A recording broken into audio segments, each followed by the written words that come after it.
جوانی بڑی قیمتی ہے، اس کو عیاشی میں مت گزارو. جوانی کے لمحات بڑے انمول ہیں، اس کو اللہ کی نافرمانی میں مت گزارو. دیکھیں میں آپ کو ایک مثال دیتا ہوں. آپ نے کبھی پھول دیکھا ہے؟ پھول بننے سے پہلے کیا ہوتا ہے؟ ٹھیک ہے. اور پھول جب مرجھا جاتا ہے تو نہ وہ خوشبو دینے کے لائق رہتا ہے، نہ زینت دینے کے لائق رہتا ہے، نہ کسی کام کا رہتا ہے. لوگ اس کو پھینک دیتے ہیں. گویا ایک پھول کی زندگی کے 3 دور ہیں. کون سے؟ پہلا جب وہ کلی ہوتا ہے، دوسرا جب وہ پھول ہوتا ہے، تیسرا جب وہ مرجھایا جاتا ہے. یہ 3 دور ہیں ایک پھول کے. مجھے بتائے ان تینوں ادوار میں، ان تینوں دور میں پھول کا سب سے کارآمد دور کون سا ہوتا ہے؟ درمیان کا. جب وہ کلی ہوتی تو گویا اس کا بچپن ہے، وہ کسی کام کی.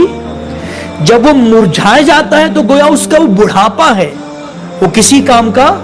لیکن درمیانی جو دور ہوتا ہے پھول کا، وہ جوانی کا دور ہوتا ہے، وہ شباب کا دور ہوتا ہے. اور اسی دور میں وہ اتنا قیمتی ہوتا ہے کہ لوگ اس کی خوشبو کو سونگھنا پسند کرتے ہیں. خواتین اس کو اپنے سر کی زینت بناتی ہے. لوگ اپنے گھروں میں گلدانی میں اس کو سجا کر اپنے گھروں کو خوبصورت بناتے ہیں. اور ہم سنی اولیاء اللہ کی مزاروں پر اس کو پیش کرتے ہیں.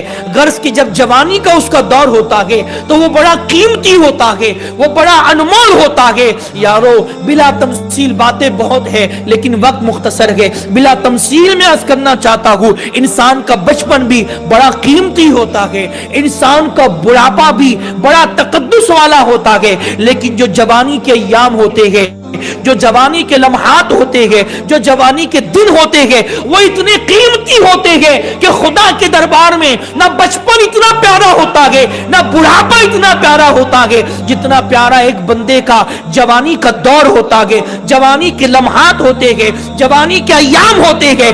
اسی لیے اللہ رسول کی رضا یہ ہے کہ جوانی ہے تو یہ تصور مت کرو کہ یہ گناہوں کے لیے ہے، بلکہ اللہ کی عبادت پر کمر بستہ ہو جاؤ، اللہ کے ذکر پر کمر بستہ ہو جاؤ، اللہ کو راضی کرنے والے کاموں پر کمر بستہ ہو جاؤ. وہ جوان ہی تو تھے جسے دنیا علی اکبر کے نام سے جانتی ہے. وہ جوان ہی تو تھے جسے دنیا امام قاسم کے نام سے جانتی ہے. یہ وہ جوان تھے جن کا شباب عروج پر تھا، لیکن اس کے باوجود اپنی مکمل جوانی میدان کرب و بلا میں اللہ کی رضا کے لیے کاٹ کے رکھ دی، اللہ کی رضا کے لیے قربان کر دی.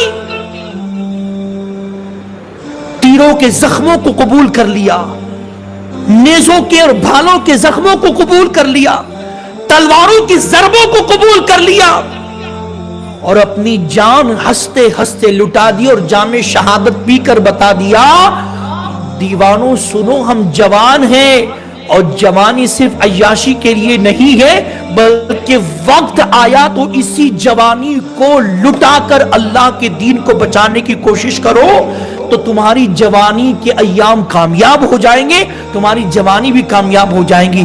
آج معاشرے کا جائزہ لیا جائے تو آج معاشرے کے نوجوانوں کو جب سمجھایا جاتا ہے تو وہ یہی کہتے ہیں کہ ہم تو ابھی جوان ہیں، جوانی کے ایام جوانی کے لمحات ہیں، تھوڑا سا گناہوں کے ماحول میں جی لیں گے، تھوڑا سا آزادی سے جی لیں گے، تھوڑا سا منمانی کر لیں گے، پھر اس کے بعد تو بڑھاپا ہے، عبادت کریں گے نہیں.